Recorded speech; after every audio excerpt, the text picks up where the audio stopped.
Hey guys, good evening or afternoon, depending on where you are in the country.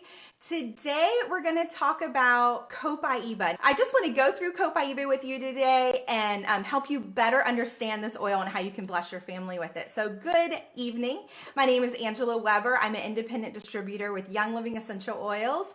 I have a bachelor degree in biology with a short 2-year stint as a middle school science teacher before becoming a stay-at-home homeschool mom. And I have a passion for taking big, complicated ideas and breaking them down into easy to understand bits and pieces so that you will be empowered with the information that you need in order to make decisions to support your family's health and wellness goals. So tonight, we're going to be talking about Copaiba. So what is Copaiba? Well, it's actually a tree that grows in the Amazon, and all of Young Living's Copaiba comes from Brazil. And the way that you get this essential oil is kind of unique because the bark of the Copaiba tree is wounded, allowing the sap or the resin to seep out, and then that resin is steam distilled to obtain the essential oil. Now, if this sounds familiar, it's probably because that's the same way that frankincense is obtained, frankincense essential oil, and also that is how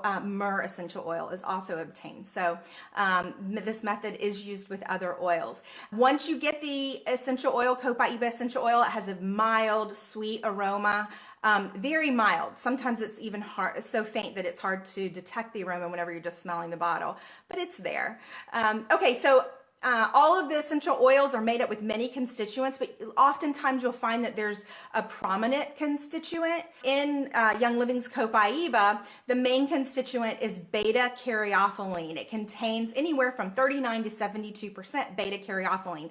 Now, I highly encourage you to research this molecule. In the comments below, I'm going to type out that because it's a long complicated word, but go ahead and do your own research on that molecule and see what you can find. I will tell you that it is a sesquiterpene. Doesn't that help, knowing it's a sesquiterpene? What's a sesquiterpene?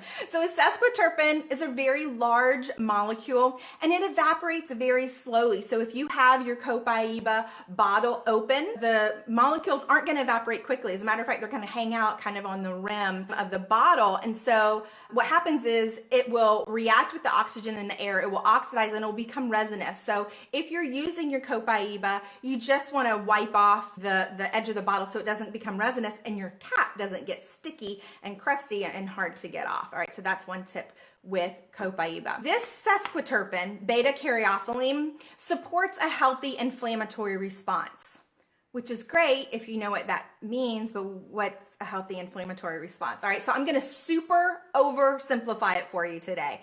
Okay, so when our body is invaded by something foreign, based on what it is, based on how it enters and where it enters, it may trigger our body's immune system to go into action. And there are a couple of things that can result. One of the things that can result is our body can send certain types of white blood cells to this foreign thing, and it can trigger our immune system. And those blood cells are going to go and they're going to engulf and digest whatever this thing is. It also, our immune system may send certain types of cells that secrete antibodies that help to attack this foreign thing, whatever it is.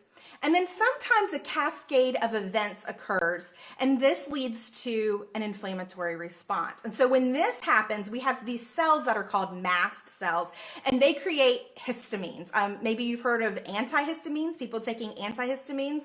Okay, well, antihistamines are trying to block these histamines produced by the mast cells. These histamines cause the blood vessels around them to become dilated, all right? And the blood vessels around this thing, this foreign thing, to become dilated. And as a result, blood circulation increases, which is good because your body's trying to get white blood cells there to try to deal with it. But think about it. With greater dilation, you're going to have more blood to the tissue, more blood entering the tissue. You're going to have redness because you have more blood. You're going to have swelling because there's more blood and fluid there. And this is going to create pressure on the tissue and the surrounding nerves, and that's going to cause discomfort. And this immune response will continue until this foreign thing, whatever it is eradicated. And you know, sometimes our body gets confused and it may mistakenly even think that something is foreign and dangerous even when it's not. The reason I tell you about inflammatory response is because the beta caryophyllene that is found in Copaiba essential oil helps to support our body and helps to support our immune system in its efforts to maintain a normal and healthy inflammatory response. So when Young Living gets the essential oil that it steam distills out of this Copaiba resin, it bottles it in two different ways. It can bottle it in a bottle that says Copaiba, and Young Living will bottle it in a bottle that says Copaiba Vitality. And so the difference between Copaiba and Copaiba Vitality are the suggested uses on the label. So we're going to go through the suggested uses of each of these bottles. So Copaiba is to be used either aromatically or you can use it topically. So you can diffuse it to enjoy its mild sweet aroma. And you can also use it to support healthy respiratory function by diffusing it. You could also massage it directly onto your skin, or you could use a carrier oil such as V6 or olive oil or coconut oil, and you could massage it into your joints or your muscles. You could also apply it topically to your knuckles. All right, so these are just some ways that you can use Copaiba topically. Now, Copaiba Vitality is labeled for internal use. So you could add it to water. You could gargle with it that way. Actually, that's a very popular Brazilian practice. You could mix it with honey and kind of just let it rest on the back of your throat. That is a common practice by Peruvian natives to use Copaiba in that way. For children, you could rub it on their gums to support healthy oral health and to support a natural inflammatory response. You could also put it in a vegetable capsule. Young Living sells these little empty veggie caps, but you can also find them at health food stores or like a natural grocery store. And it's just going to support overall wellness by using it that way. It's going to help support a healthy inflammatory response. It's going to support our excretory system, which includes our urinary tract. It's going to support circulatory system. And it's going to, here's a fancy word, it's going to support our integumentary system, which is a really fancy way of saying our skin and our nails and our hair. And so knowing that, it kind of makes sense what products we find Copaiba in. So we find Copaiba in Deep Relief. All right, remember it supports musculoskeletal system. So Deep Relief is wonderful for massaging into your, I usually use it around my neck muscles or along my spine, but Deep Relief contains Copaiba. Another roll-on that contains Copaiba is Breathe Again. Remember I said it supports healthy respiratory function, so it makes sense that we would find it in Breathe Again. It also is found in Stress Away. Stress Away, it smells like a vacation in a bottle. It's fantastic to wear topically or diffuse. It has like a lime vanilla aroma to it. And I see that this is a pretty popular one. And then remember I said that really fancy word, integumentary system, our hair and our skin and our nails. Well, that's why Young Living came out with a Copaiba vanilla moisturizing shampoo. This is a very moisturizing shampoo. As a matter of fact, it was a little too moisturizing for my very fine hair, but my son uses it and he smells like a dream when he comes out, my little boy, when he comes out of the shower, because he uses this Copaiba vanilla moisturizing shampoo.